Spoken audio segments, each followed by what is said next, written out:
Hey. Well, that's nice. Stacking a couple wins on top of each other, right? Yes.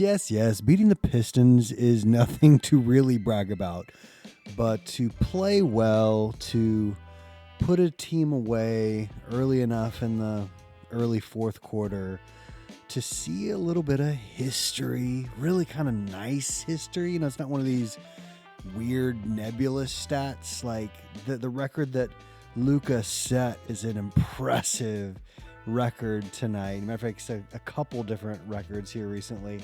In addition to Gafford, the landlord, setting a personal Mavericks record. We'll talk about that in a second.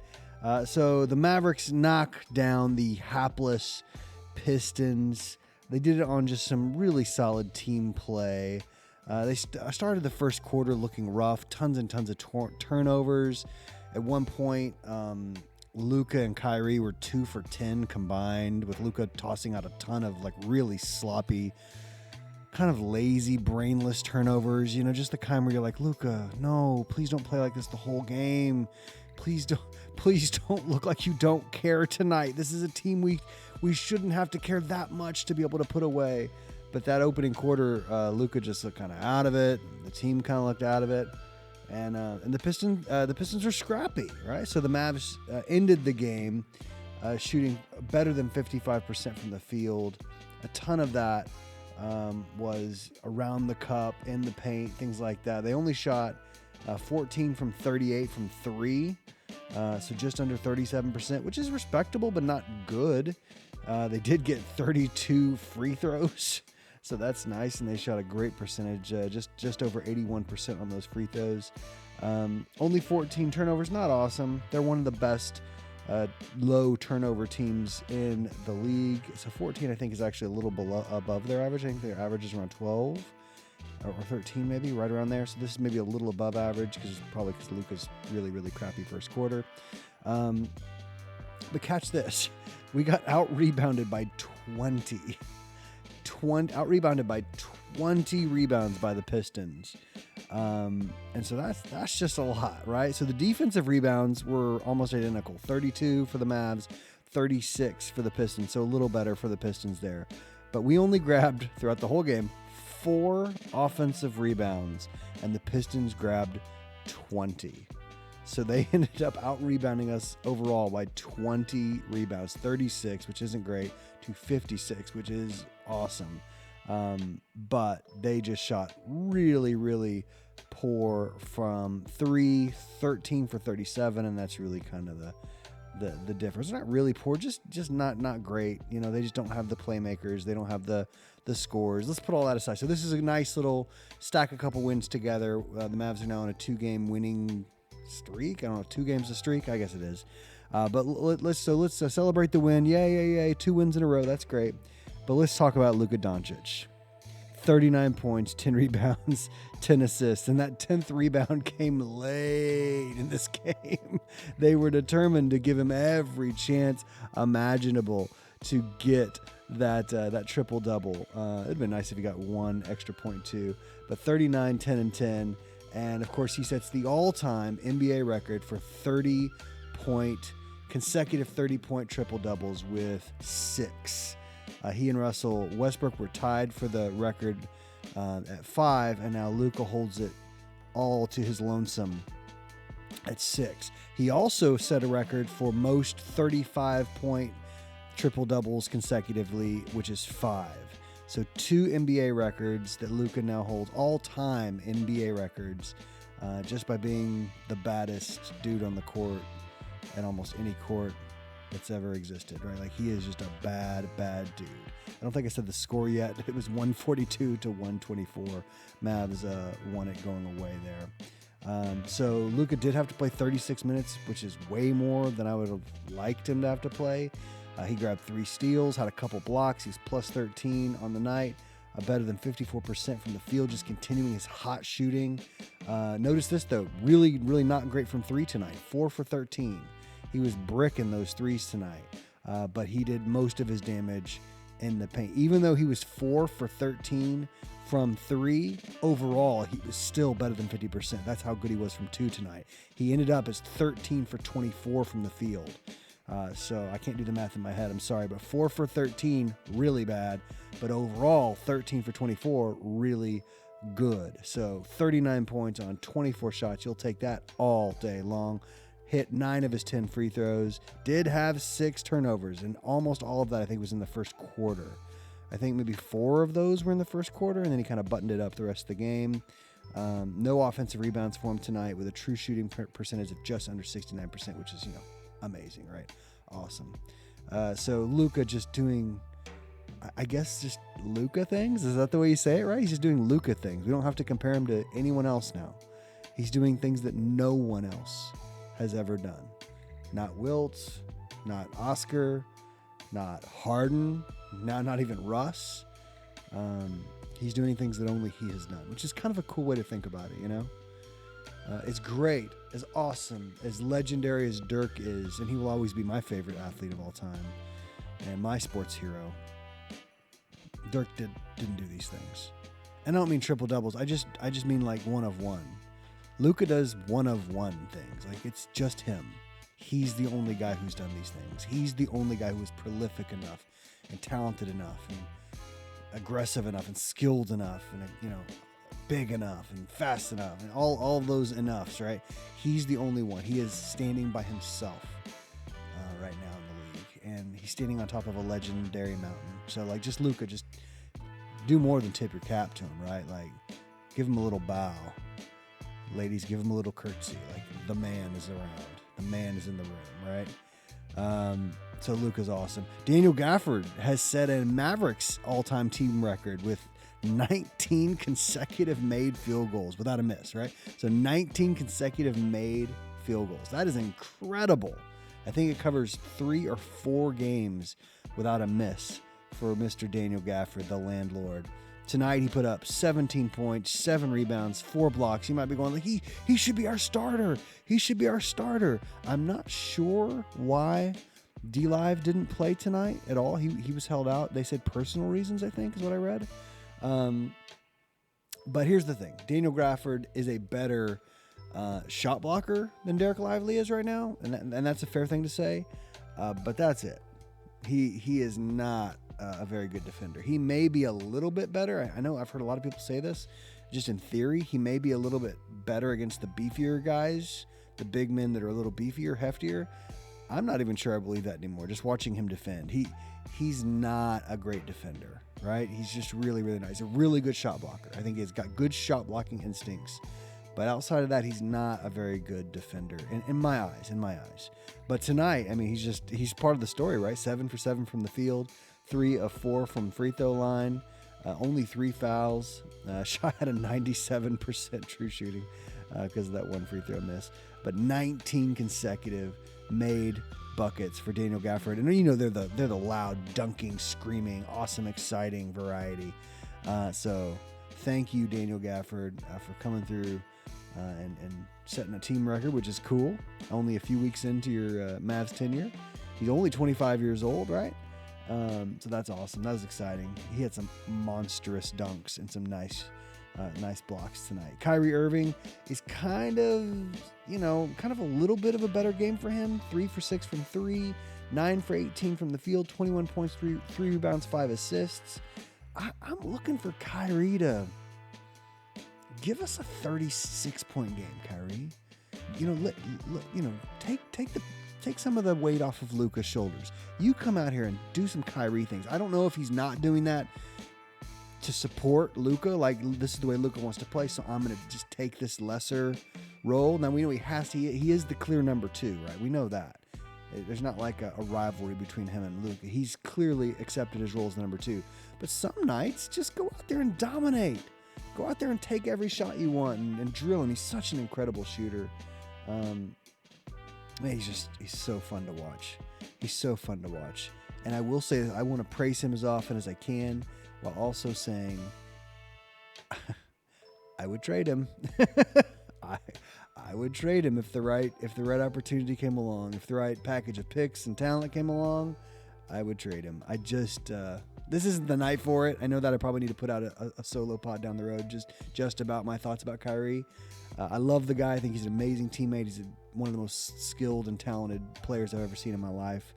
I'm not sure. I'll just leave it at that. But another nice game for him tonight. I'd love to see him like have some big scoring games where he just like punches the opponent in the mouth and they're just crippled by Kyrie knocking them down, right? Just knocking the wind out of them, right? You know who else had a good night tonight? And let's just say it, man. When you have a good night, you have a good night. Timmy Hardaway Jr., Timothy Dwayne, you had a good night tonight. 17 minutes, he put up 17 points, 6 of 13 from the field, 4 of 8 from 3. I think he had, was it 1 or 2 3-point and ones? Like he did a really, really solid effort for him. He was a plus 13 for the night, which just means that the team was playing well when he was out there. Obviously, they won by more than 13, but in his minutes, they clearly won those minutes. And if he's gonna hit shots, he can stay on the floor, right? If he's gonna hit shots, he can stay on the floor. I don't want to ridicule him or praise him too much. If he's gonna hit shots, he can stay on the floor. If he's going to hit shots consistently, he helps. If he's going to do it inconsistently, he hurts. Derrick Jones got the start, played 18 minutes. They felt nice. 12 points, only 1 rebound, 1 assist, 4 steals and a block. I didn't catch those 4 steals, honestly. Plus 16 on the night. Hit most of his shots, 5 for 7 from the field. Hit both his free throws. When Derrick Jones is playing that kind of role, he's really, really helpful. He's long. He's rangy. But he's just one of these guys that if he can hit his shots, he's a really nice contributor to winning basketball. Talking about a contributor to winning basketball whose stats won't look great tonight, but he just is a connector. He's an energizer. He does the right things, and that's Dante Exum. He played 18 minutes tonight. I think the report was that they can extend his minutes, but the team wants to keep him below 25 or thereabouts. So he played 18 minutes tonight, only put up 2 points, 2 rebounds, and 5 assists. But along with those 5 assists was no turnovers. So they didn't need much from him. He was out there. He was exciting. He moves the ball. He doesn't turn it over. He makes the right play. He makes the right pass. He was 0 for 1 from 3 tonight, but that's okay. They didn't really need him to take a bunch of shots or to score a bunch of points. But he's just a calming kind of influence. It's funny because he's exciting and he has a lot of energy. But at least when I watch him, I just kind of trust him. I just sense that he's going to do the right thing again and again and again. Way more times than he won't. Like I like the ball in his hands. I just think he's a really, really solid player and a contributor to winning. PJ Washington, not a ton, but I like him. I just like him. I know some people are critical of him. I just like him. I like him as a defender. 28 minutes tonight, only 7 points, 2 rebounds, 1 assist, 2 steals, 2 for 4 from the field, only 1 of 3 for 3, hit both his free throws.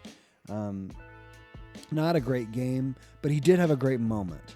There was a play where Daniel Gafford got flagrant fouled by, was it Duren? Is that who it was?